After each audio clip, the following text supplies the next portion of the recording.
మనము ఈరోజు ఈ టాపిక్ గురించి మాట్లాడుకుందాం. ఈ ఎండోమెట్రియోసిస్ అంటే ఏంటి? ఎండోమెట్రియోసిస్ ఎలా అఫెక్ట్ చేస్తుంది ఫర్టిలిటీని? దీంట్లో ట్రీట్మెంట్స్ ఎలా ఉంటాయి? ఎండోమెట్రియోసిస్ వచ్చిన ప్రతి పేషెంట్ ఐవీఎఫ్ దాకా అవసరం పడుతుందా? సహజంగా ఏమన్నా ట్రీట్మెంట్స్ ఉంటాయా? నేను మీ doctor Anusha Reddy, fertility expert, 49 fertility centre, Warangal branch.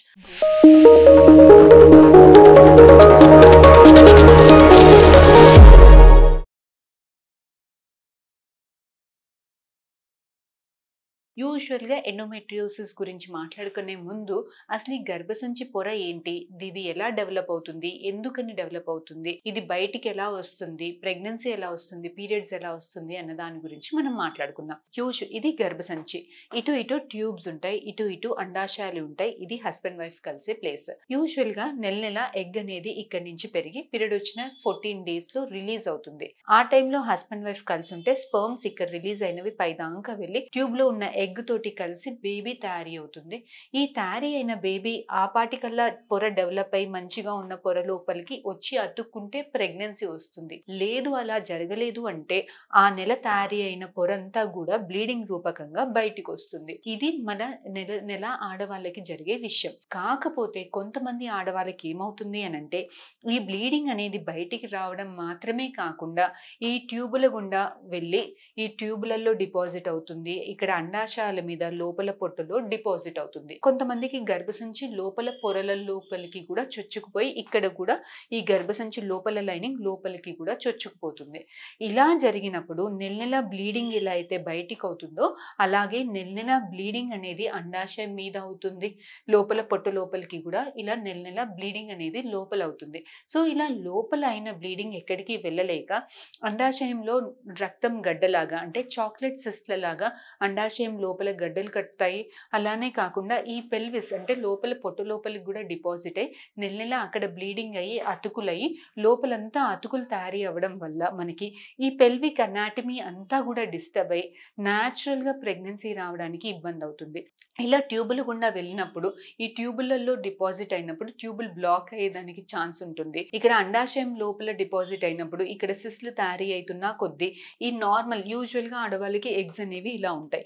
ఇక్కడ నెల బ్లీడింగ్ అయ్యి అండాశయంలో డిపాజిట్ అయినప్పుడు ఇలా గడ్డలు కట్టినప్పుడు ఈ గడ్డ అనేది నార్మల్ ఎగ్స్ మీద కంప్రెషన్ అయినప్పుడు ఈ ఎగ్స్ అనేవి తక్కువైపోవడము, ఉన్న ఎగ్స్ లో క్వాలిటీ తక్కువగా ఉండడం అనేది గమనిస్తాం. అలా కాకుండా ఈ పొట్టు లోపల డిపాజిట్ అయినప్పుడు ఇక్కడ అతుకుల వల్ల పెల్విక్ అనాటమీ ఈ ట్యూబ్ ఓవరీ మధ్యలో ఏదైతే పొజిషన్ లో ఉండాలో ఎగ్ రిలీజ్ అయినప్పుడు ఇది క్యాచ్ చేయడానికి ఆ అనాటమీ డిస్టర్బ్ అయినప్పుడు చిన్న ట్రీట్మెంట్స్ లో న్యాచురల్ గా గానీ ఐయుఐ లో గానీ రావడానికి ఇబ్బంది అవుతుంది. అలా కాకుండా ఈ పొట్టు లోపల భాగంలో డిపాజిట్ అయినప్పుడు యూజువల్ గా హస్బెండ్ వైఫ్ కలిసినప్పుడు పెయిన్ రావడము, పీరియడ్స్ వచ్చినప్పుడు విపరీతమైన పెయిన్ రావడము, ఈ గర్భసంచి లోపల పొరలలో డిపాజిట్ అయినప్పుడు యూజువల్ గా మెన్సెస్ వచ్చినప్పుడు విపరీతమైన పెయిన్ రావడము, గర్భసంచి వాపు రావడము, ఇలా వాపు రావడం వల్ల బేబీ అతకకుండా ఉండి అబార్షన్స్ అయ్యేదానికి స్కోప్ అనేది ఎక్కువగా ఉంటుంది. సో ఈ ఎండోమెట్రియోసిస్ కండిషన్ వల్ల ప్రతి ఒక్కటి కూడా ఎఫెక్ట్ అవుతుంది. మీకు గర్భసంచి లోపల పొరలలో వస్తే బ్లీడింగ్ హెవీగా అవుతుంది, పీరియడ్స్ వచ్చినప్పుడు పెయిన్ హెవీగా ఉంటుంది.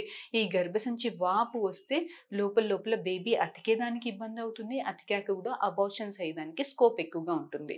ఈ ట్యూబులలో డిపాజిట్ అయినప్పుడు ట్యూబులు సరిగ్గా పనిచేయకుండా ఉండడము, ట్యూబులు ఓపెన్ ఉన్నా కూడా దాని పనితీరు తగ్గడము, ట్యూబులలో మూసుకపోవడం, బ్లాక్స్ ఉండడము అనేది జరుగుతుంది.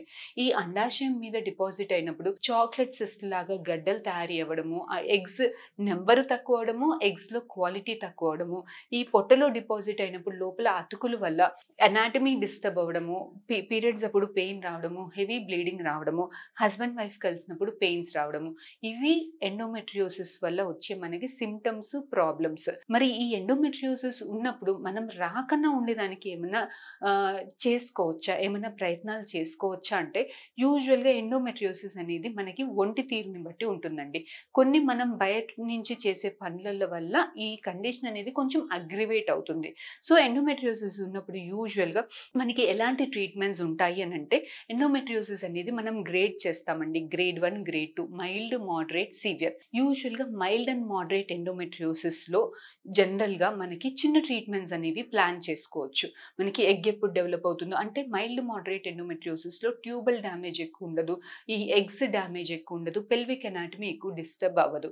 సో ఇలాంటి వాళ్ళల్లో వీళ్ళంత త్వరగా మనం ఎలా కనుక్కుంటాము యూజువల్గా ఎండోమెట్రియోసిస్ ఉంది అని అంటే, ఏదైనా కండిషన్ ఇలాంటి వాళ్ళల్లో గ్రేడ్ 1, గ్రేడ్ 2లో వేరే ఏదైనా కండిషన్ అప్పుడు డయాగ్నోస్టిక్ లాప్రోస్కోపీ చేసినప్పుడు పొట్ట లోపలికి కెమెరా వేసినప్పుడు మనకు ఆ సైన్స్ కనిపిస్తుంటాయి. ఎండోమెట్రియోటిక్ స్పాట్స్ అవి కనిపిస్తుంటాయి, అతుకులు కనిపిస్తుంటాయి, ఈ గర్భసంచి పొర బయట కనిపిస్తూ ఉంటది. సో ఇలాంటి కండిషన్స్ అప్పుడు వీళ్ళంత త్వరగా ప్రెగ్నెన్సీ ప్లాన్ చేసుకోవాల్సింది ఉంటది. మైల్డ్ అండ్ మోడరేట్ కండిషన్స్ లో యూజువల్ గా న్యాచురల్ పద్ధతిలో గానీ ఐయుఐ పద్ధతిలో గానీ వీళ్ళంత త్వరగా ప్రెగ్నెన్సీ ప్లాన్ చేసుకునేలాగా చూసుకోవాలి. సీవియర్ ఎండోమెట్రియోసిస్ అంటే పెల్విక్ ఎనాటమీ డిస్టర్బ్ అవుతుంది, ఈ అండాశయంలో చాక్లెట్ సిస్ట్లు తయారీ అవుతాయి. ఇలాంటి వాళ్ళకి వీలైనంత త్వరగా వాళ్ళ ఈ ఎగ్స్ ఇంకా డ్యామేజ్ ఎక్కువగా జరగకన్నా ముందలే ప్రెగ్నెన్సీస్ ప్లాన్ చేసుకోవాల్సింది ఉంటదండి. సో ఇలాంటి వాళ్ళల్లో ఐవీఎఫ్ ద్వారా, ఐవీఎఫ్ అనేది it's a boon to endometriotic patients.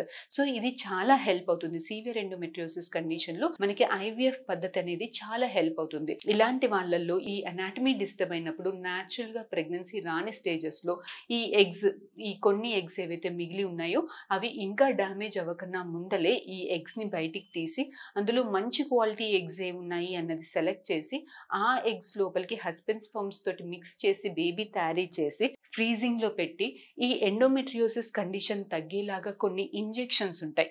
So 1 month, 2 months, 3 months me condition ని బట్టి ఆ ఇంజెక్షన్స్ ఇచ్చుకున్న తర్వాత కొంత ఎండోమెట్రియోసిస్ కంట్రోల్ అయిన తర్వాత తయారీ చేసిన బేబీని లోపల గర్భసంచిలో పెట్టినప్పుడు అతికేదానికి, ప్రెగ్నెన్సీ వచ్చేదానికి స్కోప్ అనేది ఎక్కువ ఉంటుంది. సో ఇది ఎండోమెట్రియోసిస్ గురించి అండి. ఎండోమెట్రియోసిస్ అనే కండిషన్ మన ప్రెగ్నెన్సీ, ఫర్టిలిటీని చాలా ఎఫెక్ట్ చేస్తుంది. ప్రతి ఒక్క స్టేజ్ లో ఎఫెక్ట్ అనేది చూపిస్తుంది.